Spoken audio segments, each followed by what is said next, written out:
Hello and welcome to yet another episode of Solitaire Gems.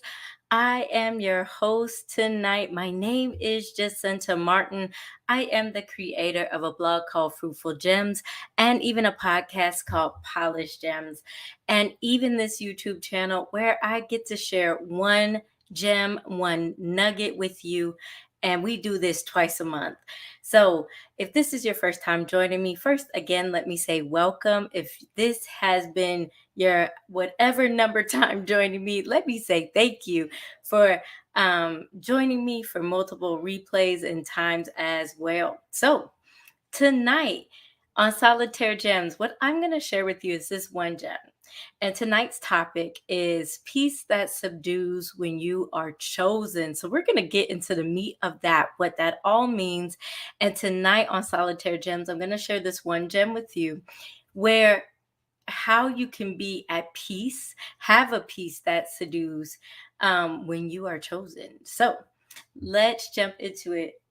One thing I also want to tell you about me is why I do what I do. So I teach people to how to heal and rebuild to become whole in their mind, body, and spirit using the 9 fruits of God's spirit.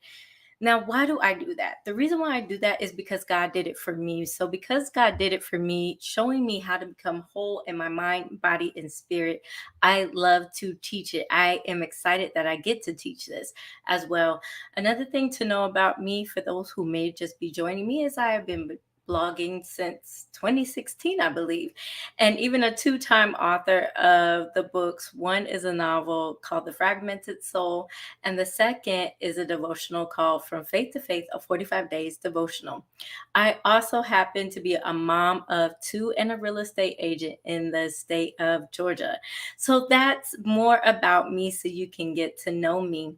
What I want you to do tonight is prepare yourself for the one gem that I'm going to share with you that you can use to be at peace that subdues when you are chosen by God.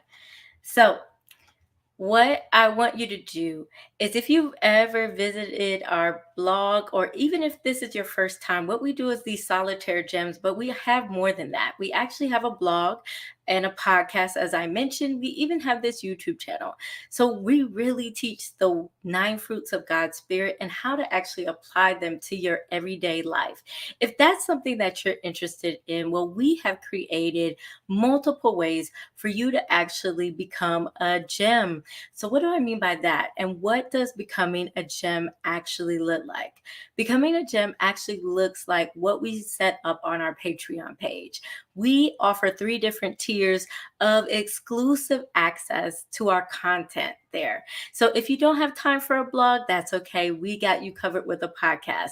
If you don't have time for a podcast, we got you covered with a YouTube video. You can listen to us on the go or even take your time to read our material.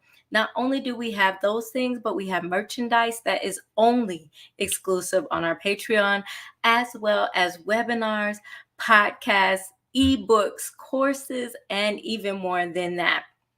The beautiful part about our Patreon page is it lets you keep up to date information with what's next and what's exciting and things that we just want to share with our community. So if that's you, all of our tiers, we have 3 of them, but it just starts at $10 a month, with it, which is just 1 cup of coffee. And if you love your Starbucks like me.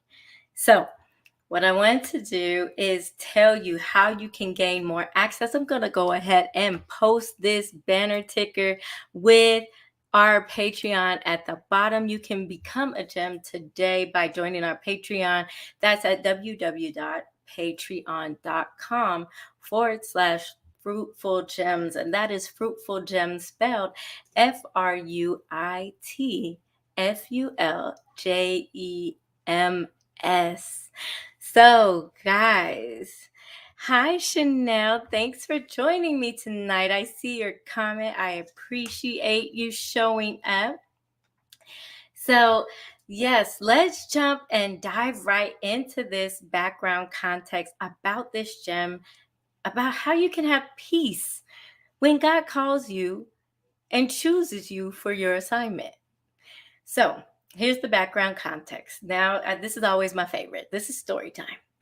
So, in my prayer time with God, I actually started to reflect after a particular live stream that I did. Oh, thanks, Chanel. I appreciate it. Thanks for sharing. Much appreciated. So I reflected on this live stream that I did about identity, right? We're in a season where, as a society, we're trying to figure out who we are, what we're called to do, what we're assigned to do. And the beautiful thing about developing a relationship with God and growing in that relationship is God is never lack or slack about instruction for your assignment. Like, if you just take a moment to ask Him as you grow, the assignments sometimes will change. They'll change with times and seasons, or they'll grow along the journey of what He is calling you to do. So let me explain a little further. For instance, if you're called to run a business, your business can start off, meager or small, but can grow to a large company. And that was God's original design for you. But it takes the time and the changes needed to grow into your assignment as well.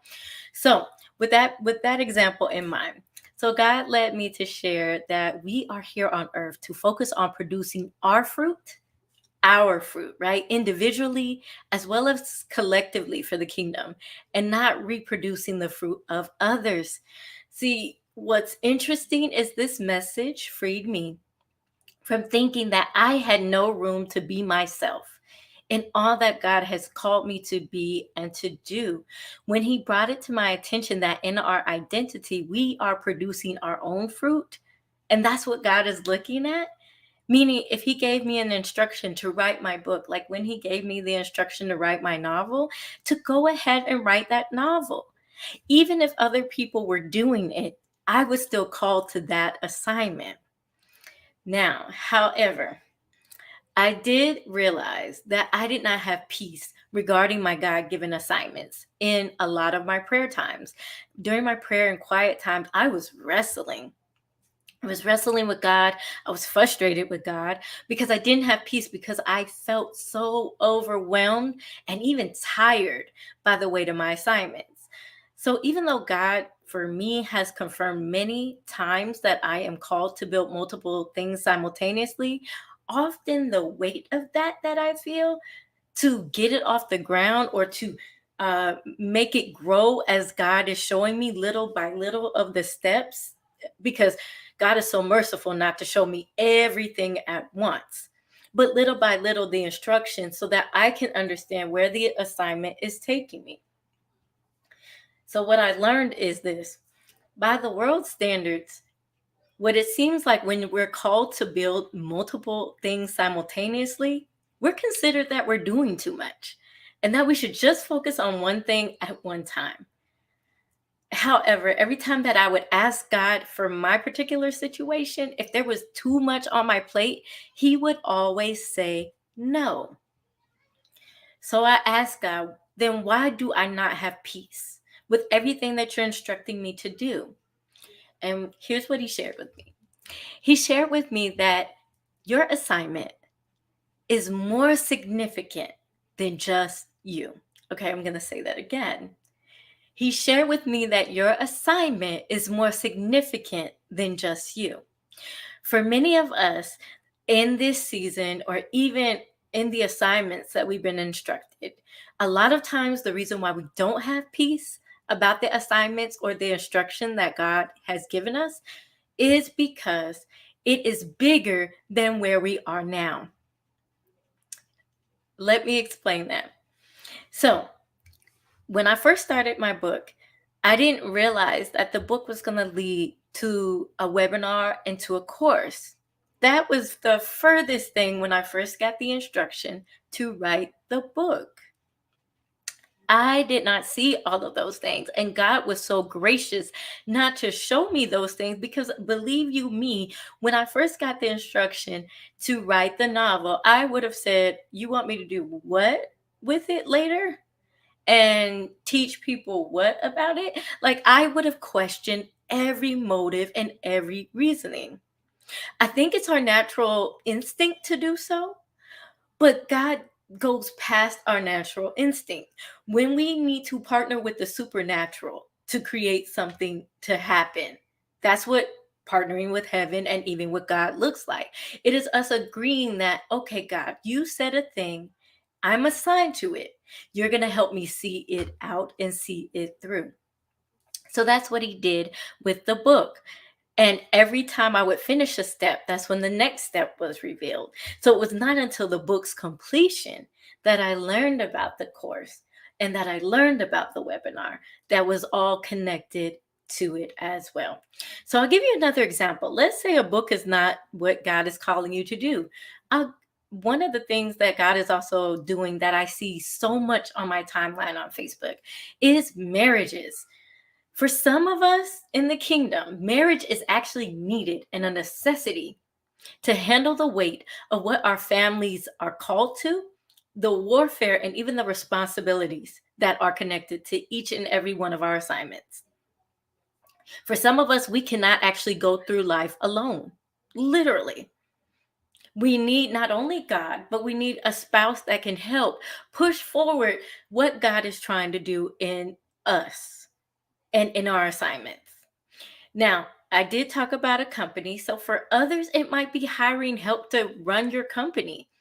You might not need to be that solo entrepreneur anymore in your assignment to actually grow it to what God originally envisioned when he gave it to you and what you may not have seen when it was first instructed.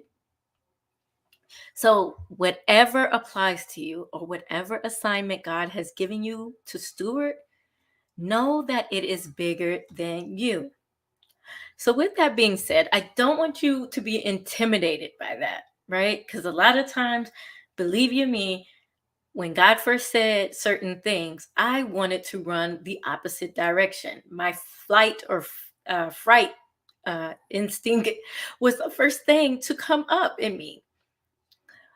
But I want to give you this.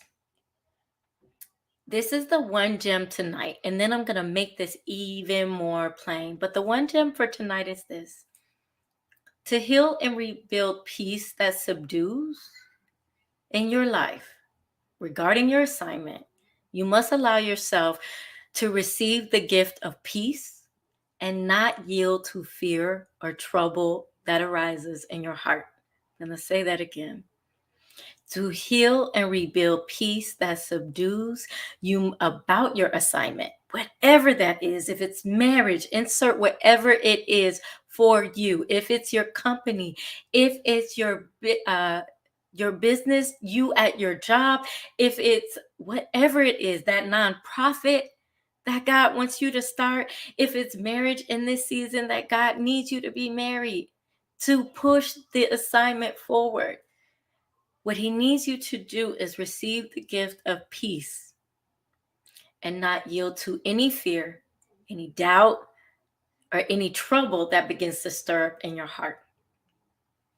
So let me make this a little bit more plain because I'm using a word that most people don't use in the English language at all. But peace that subdues, what is that? Peace is this. It is defined as to be safe. Not only safe in the context that you originally would think, but it also means in your mind, your body, and your circumstance. It also means to be completed. A lot of times we don't acknowledge that portion of peace, but that's the one that God is looking at when it comes to our assignment.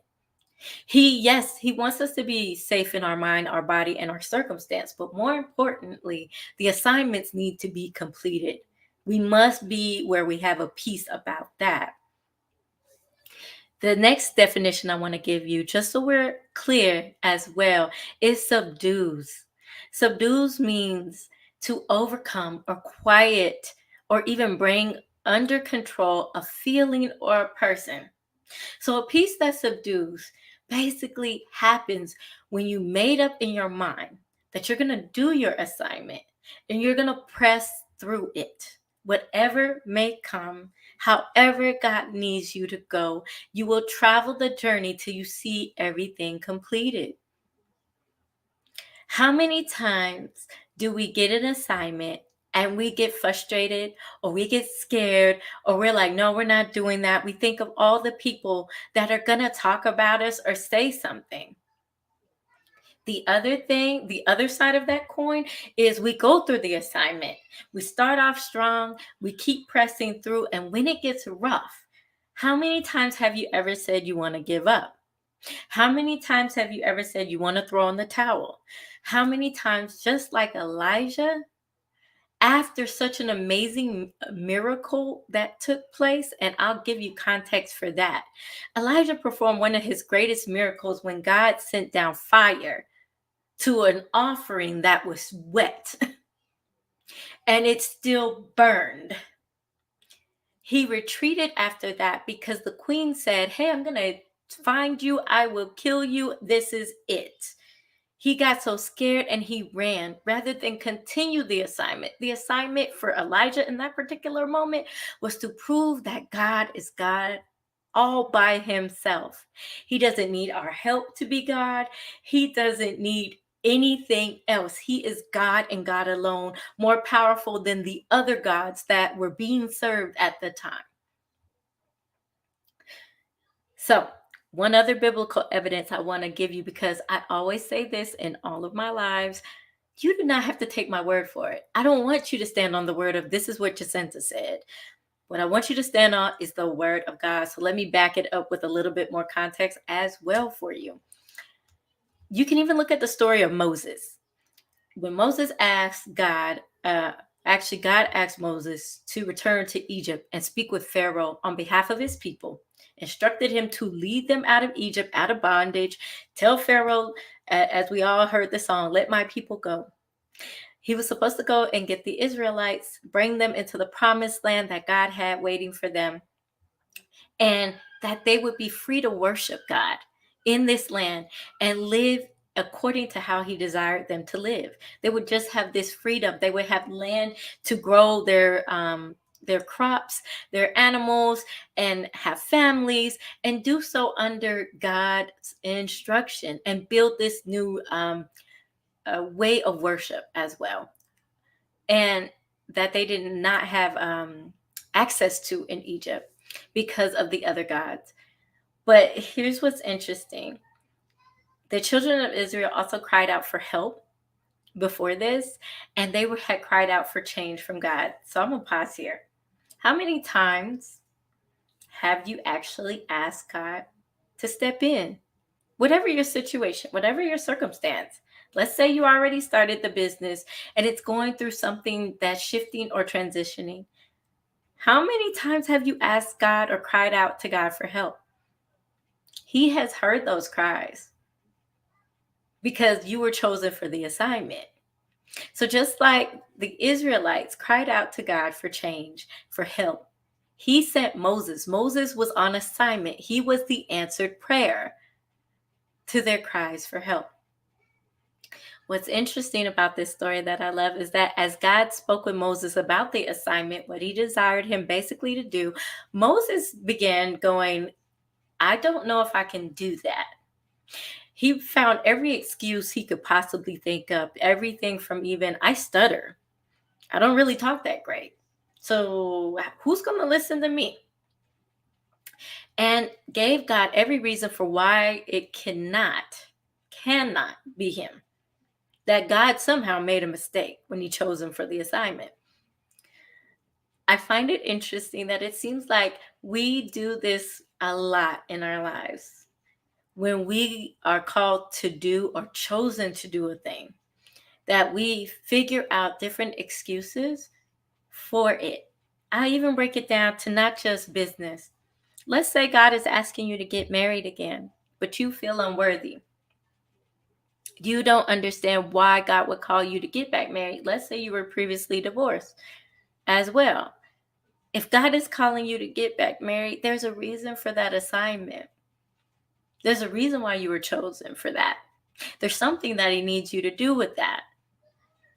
And a lot of times we allow fear, all of our excuses, to make us not have peace regarding these assignments. So back to Moses. So Moses in Exodus chapter 6, verses 13 and 14 in the Message version says this that I found interesting. Moses answered God, "Look, the Israelites won't even listen to me. How do you expect Pharaoh to? And besides, I stutter." But God again laid out the facts to Moses and even Aaron, who is Moses' brother, regarding the Israelites and Pharaoh, king of Egypt. And he again commanded them to lead the Israelites out of Egypt. It is that verse that shows what our initial reaction is normally to the assignments that are bigger than us. They're bigger for a reason, as I stated. They're bigger because not only do we need heaven to complete them, but we also need other people. What God ended up doing was allowing Aaron, Moses' brother, to go along the journey with him, to be there to help him as well. So, what I need you to remember as a final thought is this as I get ready to close. God chose you for a reason. He chose you for your assignment. You by name. He needed your unique gift, your unique self, to be a part of your assignment, whether that's at your job, as an entrepreneur, as a parent, as a married person, as a single person, and many more things that you can even think of, even if it's called to write a book. God saw something in you for the assignment that He has for you to steward. But not only that, He saw the people connected to the vision as well. So remember to work with God's gift and grace that is on you. It is built into your identity of who you're called to be. The funniest thing is, I'll give you a quick story. As I completed my novel, The Fragmented Soul, what I didn't know, I knew God wanted me to write the book, but what I didn't know what that was waiting for me at the end of writing that book was freedom from shame and condemnation. I did not know that as when I agreed to take the assignment or even start the journey, that there was something waiting for me at the end. I knew He had called me to write it for others, but I didn't know that there was a gift for me. I did not know that I would also, as I mentioned before, connect it to a course, connect it to a webinar, and even be shown how to teach it with the 9 fruits of God's Spirit, that you don't have to live with a fragmented soul and you can walk in what God has promised in love, joy, peace, goodness, kindness, and so forth and so on. It is in those things that I have come to realize that God is calling us to a peace that subdues so that we can complete the assignment, so that we can run the race that's in front of us. And the beautiful part of why there is a Bible verse that says, don't look to your left or to your right. What that basically talks about is the comparison of others. You might look and be like, well, God, I see a bunch of people getting married in this season. Are you sure that's really what you want for me? God, if God said it, then yes, it is still what He wants for you. Because He has something that your marriage is for. It's an assignment. He not only wants you to experience love in it and a restoration of love, but it's assigned to actually do something here on the earth. What I love about God is the fact that when we look at our assignments as from Him, realizing that they're bigger, we can always go to Him and ask for that peace about it. How do we have peace about it? Sometimes it might be getting up and just making a choice every single day that, again, I choose to do this assignment. Again, I choose to do this assignment. The funniest thing is one of the methods that I use is I have to say things over and over and over again. So, for instance, when I get up and even when I start my work, I have to say it over and repeat it. The more and more I repeat something, the more and more real it feels and gets to me. And it's almost my way of saying, again, today that I've been graced to open up my eyes, I choose my assignment. If I have to do it 30 days out of the month till I get in alignment with it, then that's what I'm going to do. Now, is that often easy? No. Are there times that I do want to run away from my assignments? Yes. But I'm here to tell you, try and try again. Do not abort the process. Do not abort the assignment. Get back to where God has instructed you to be. It's okay that it feels like it's bigger. It's okay that it feels intimidating. We're called to walk this out with God. We're not by ourselves. We're not called to do it alone at all. So, that's my one solitaire gem for tonight. I hope that this has blessed you wherever you are in your assignment.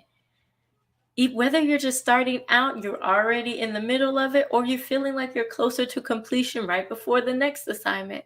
Wherever you are, I pray that this has blessed you to keep pressing forward and that God has peace that subdues even when you're chosen.